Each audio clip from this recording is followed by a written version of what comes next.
Some souls don't walk on the earth, they absorb it. They carry wars in their chest and strangers' tears in their bloodstream. To the world, they look calm, but inside, they are holding the emotional map of humanity. These are the empaths, the invisible healers of a planet that forgot how to feel. They can't explain it, but they know when the world is hurting. Even before the headlines, before the arguments online, before the silence that follows tragedy, they feel the pressure drop in the atmosphere of the collective unconscious. It's as if their heart was wired to the human psyche itself. Most people see chaos on the news and scroll away. The empath feels it under their skin. What others forget, they carry. What others repress, they translate. And here's the paradox. The very sensitivity that drains them is the same force that makes them divine. Carl Jung called it the path of the wounded healer, the one who transforms pain into awareness, who walks through shadow not to escape it, but to illuminate it. The empath's suffering isn't weakness, it's initiation. It's the alchemy that turns emotion into meaning, that bridges the seen and unseen. We live in a world obsessed with appearing strong, detached, invulnerable. But the empath moves differently, quietly, deeply, like light slipping through cracks. They feel what the world denies, and that's why they still shine when everything else goes dark. Their gift isn't to fix the planet's pain, but to reveal what lies beneath it. Because somewhere between the noise and the silence, the truth begins to whisper back. There are people who seem to feel the pulse of the planet beating through their chest. Empaths, souls who unknowingly carry the emotional debris of humanity. To them, silence is never empty. It's filled with echoes of unspoken pain.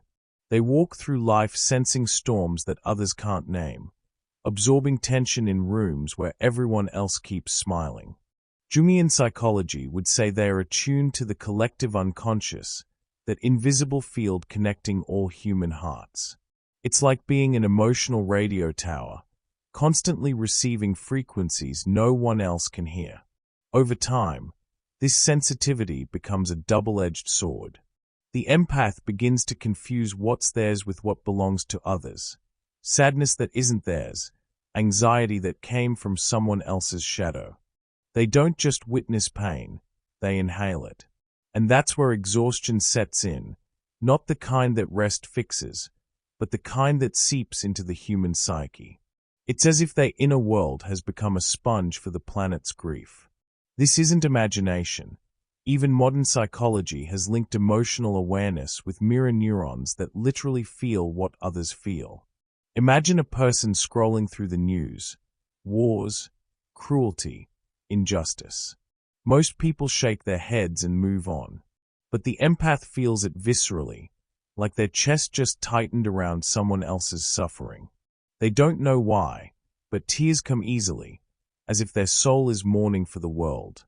Carl Jung once said that those who touch their unconscious mind encounter not just their own darkness, but the shared pain of humankind. That's what it means to be an emotional atlas, carrying the inner world of others on one's shoulders, invisible yet unbearably real. And because of that, many empaths live with quiet guilt. They feel responsible for healing pain that isn't theirs to fix.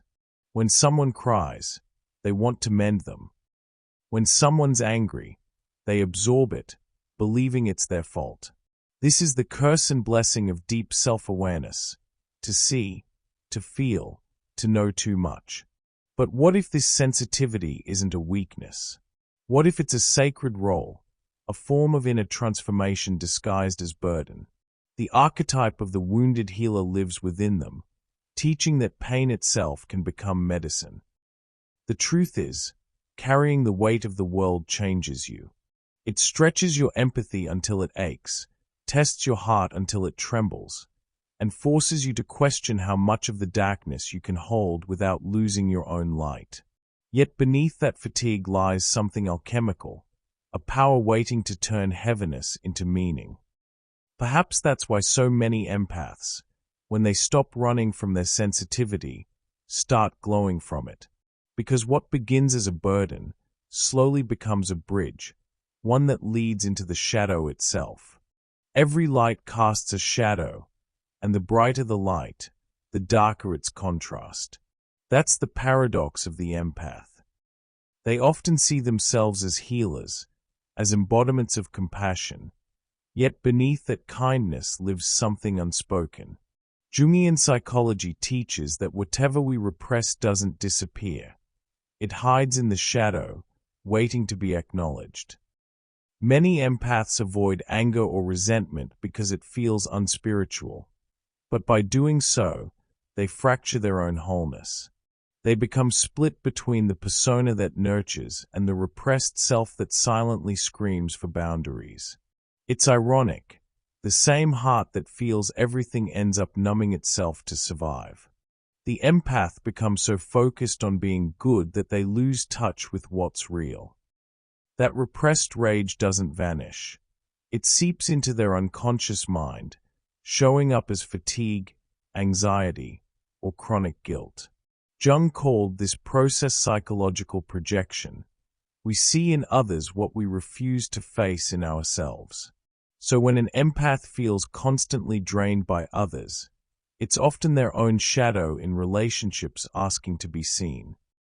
Healing begins when they stop confusing self-sacrifice with love.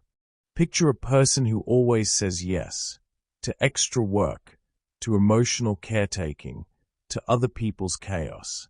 They smile, but their body tells a different story. Tension in the shoulders, knots in the stomach, sleepless nights replaying conversations. That's the golden chain, empathy without self-defense. It looks noble, but it binds them to everyone's expectations. The persona and shadow pull in opposite directions. One says be kind, the other whispers please stop. And in that tug-of-war, the empath loses sight of their inner voice of the self. The truth is, sensitivity isn't the problem, suppression is. Light needs darkness to define it, and boundaries are the language of emotional alchemy. When an empath learns to say no without guilt, they don't lose compassion, they refine it. That act of self-assertion is the first step in the individuation process, where consciousness meets shadow and begins to integrate it. It's like learning to carry the sword of truth, sharp, yet guided by heart. Even Carl Jung himself wrote that the gold is in the dark, meaning that only by entering the shadow can we find authentic strength. And perhaps this is what makes the empath's journey so profound. It's not about silencing sensitivity, but transforming it into wisdom. To feel deeply is to live deeply, but to integrate that depth is to become free. The empath who embraces both tenderness and fury doesn't lose their light, they multiply it. Because the real power isn't in denying emotion, it's in transmuting it. And that's where the path begins to shift, from carrying pain to transforming it. Pain, for the empath, is not just an emotion, it's raw material. It's the lead that life hands them, asking quietly, can you turn this into gold? In Jungian psychology, this process is known as inner alchemy, a sacred art of transforming emotional darkness into awareness. When Carl Jung said, one does not become enlightened by imagining figures of light, but by making the darkness conscious, he meant that real growth begins when we stop escaping discomfort and start exploring it. For the empath, this truth hits home. Pain becomes both initiation and invitation, demanding not escape but transmutation. The empath's world is full of invisible fires, the grief of others, the sorrow of the collective, the wounds of childhood. Each emotion arrives like molten metal, heavy and hot, waiting to be shaped by consciousness. This is the heart of shadow work. Instead of numbing, one observes. Instead of reacting, one listens. Every heartbreak becomes a mirror. Every rejection reveals an old scar that still wants acknowledgement. And in that brave act of awareness, something miraculous begins. The unconscious mind loosens its grip, and what once felt unbearable starts to shimmer with meaning. One of the most powerful keys to this transformation lies in dream interpretation, not as superstition, but as dialogue with the human psyche.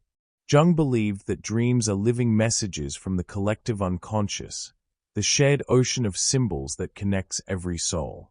They use images, metaphors, and archetypes, universal figures like the hero, the shadow, or the wise old woman, to communicate truths we ignore while awake.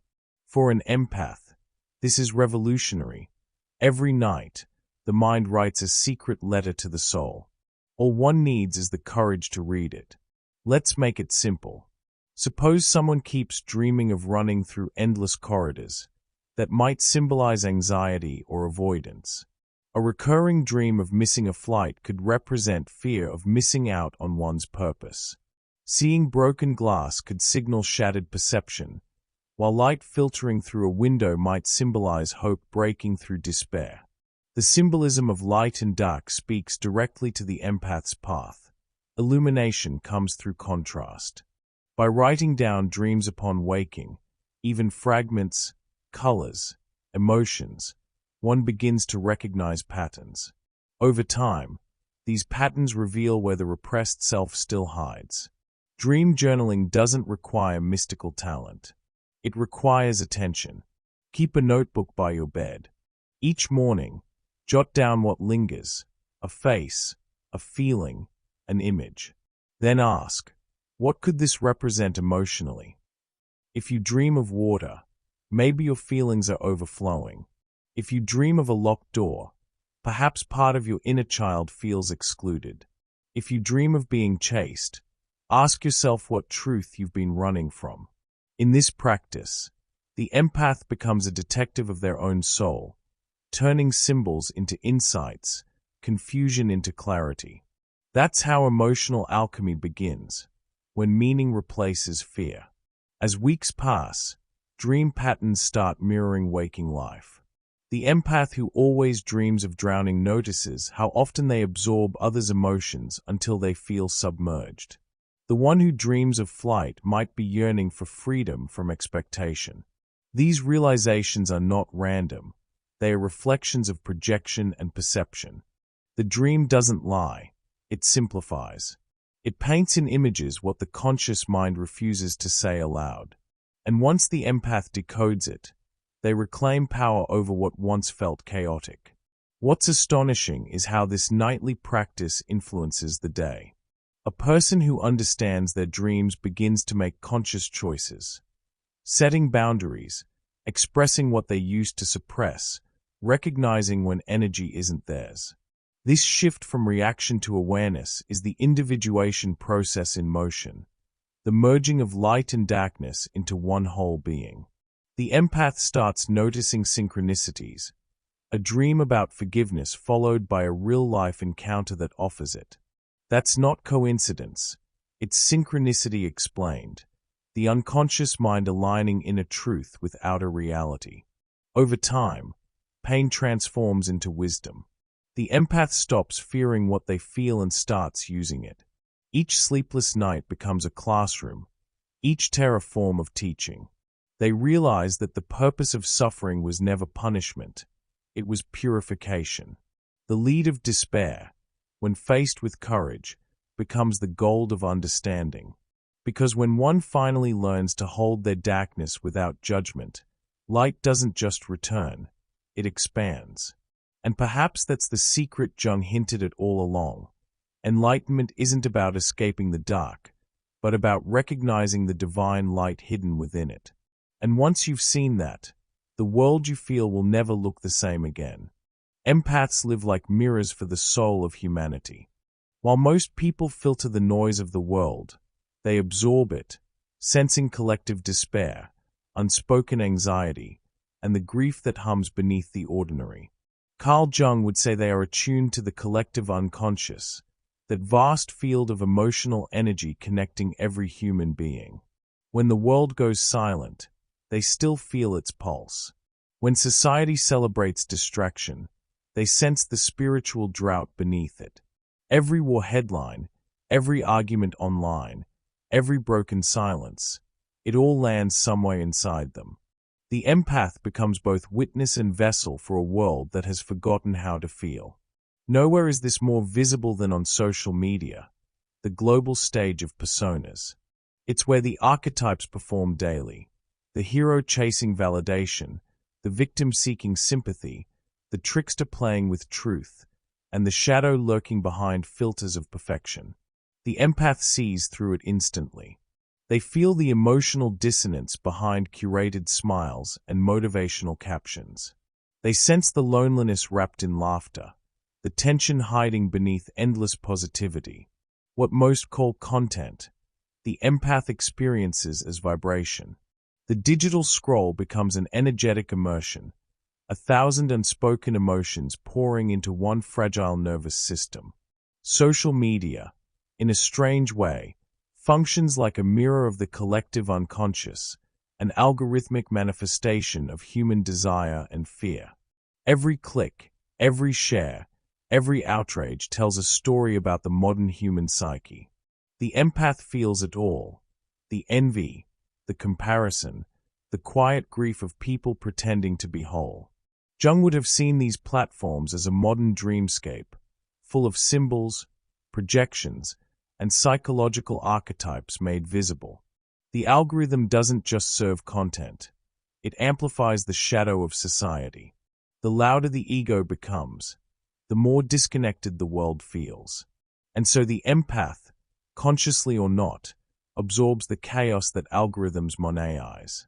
That's why many empaths feel drained after spending time online, not because of what they see, but because of what they sense. Every argument, every subtle display of superiority, every divisive post reverberates emotionally. The shadow in relationships now plays out globally, with millions participating unconsciously. The empath, attuned to this frequency, ends up carrying the weight of an entire digital civilization's suppressed emotion.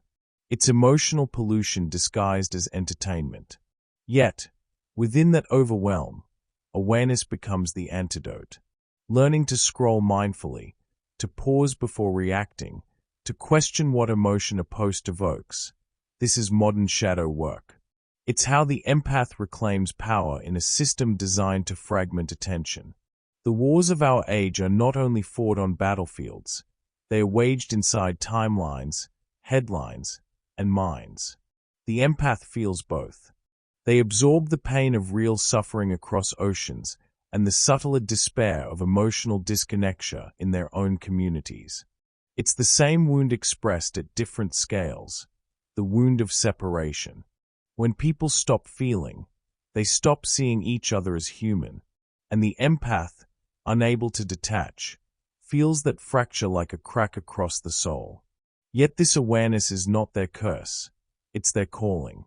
It's how the unconscious mind tries to heal the collective, through those who still care enough to feel. And so the empath stands as a spiritual mirror in an age of distortion. Their heart reflects what the world hides: truth, compassion, depth. They remind others that awareness is rebellion, that feeling is strength. They are the antidote to algorithmic numbness, the bridge between light and darkness, between self and other. Their quiet compassion whispers what the world has forgotten, that we are still connected, beneath the noise. And when they begin to live that truth, consciously, courageously, the mirror no longer just reflects the pain of humanity, it reflects its potential to awaken. What's remarkable about empaths is not that they feel so much, it's that they survive it. Despite the noise, the chaos, and the collective pain they absorb, something inside them keeps burning. That light doesn't come from ignorance of suffering, but from intimacy with it. They've learned, often the hard way, that the secret isn't to carry less, but to carry differently. Through self-awareness, they transform the emotional weight that once crushed them into wisdom that guides them. They no longer identify as victims of sensitivity. They recognize themselves as stewards of it, souls chosen to bring light to darkness through understanding. Empaths who've walked through their own shadows embody a rare kind of peace. They've cried the tears they used to hide, faced the fears they used to deny, and come out luminous. Jung called this integration, the individuation process, where the persona and shadow no longer fight but merge into wholeness. It's not perfection, it's harmony. When the empath accepts both their tenderness and their limits, their compassion becomes stronger, not weaker. The wounded healer within them stops trying to fix everyone and starts healing through presence. Their energy becomes less like a flood and more like a flame, contained, steady, and transformative. And this inner flame has ripple effects.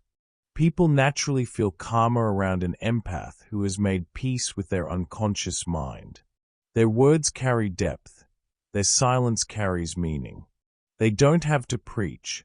Their mere authenticity becomes medicine. It's the power of Jungian psychology made visible, transformation through awareness.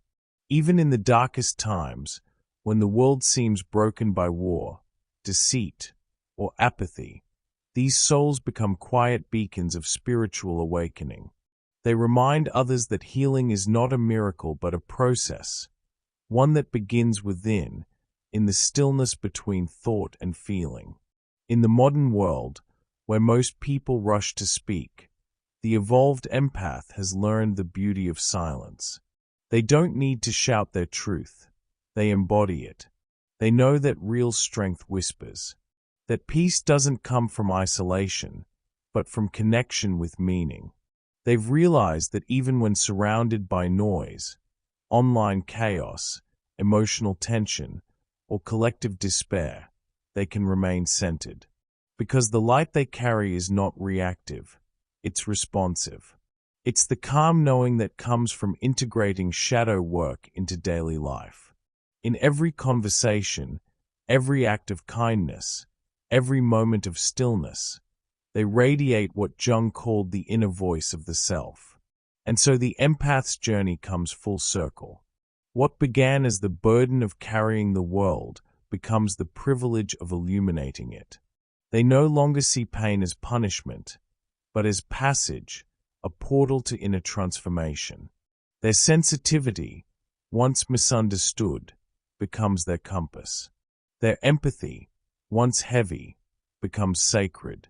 They shine not because they escaped the darkness, but because they learned how to walk through it, lighting the path for those still lost in their own.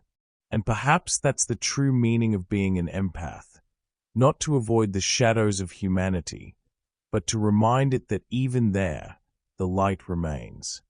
Maybe your soul was born from a deeper silence, the kind that existed before language, before form, before time itself learned how to move. Somewhere between the atoms of the earth and the pulse of the divine, you were woven with the thread of empathy. You came here not to fix the world, but to feel it, to remind it of what it once was, aware, tender, whole. And yes, it hurts.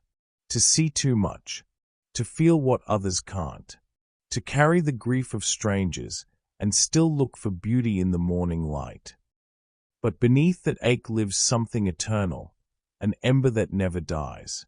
The same fire that whispered to Carl Jung in his solitude, the same inner voice of the self that still speaks through you, saying, even this pain has purpose. The world will keep spinning, louder, faster, more disconnected. But there will always be a few, the quiet ones, who walk barefoot through the ruins, collecting pieces of truth. They are the keepers of light and darkness, the translators of the unconscious mind. You are one of them, and when you finally understand that your sensitivity was never a wound, it becomes your wings. So if your heart still trembles when others feel nothing, don't hide it. The tremor is the sign. It means your soul is still alive, still in conversation with something vast and ancient. You don't have to save the world, just keep your light lit. And if this message found you, let it stay. Subscribe, Join this circle of quiet souls and help us keep the flame alive, one away heart at a time. Because you were never fragile, you were forged to feel.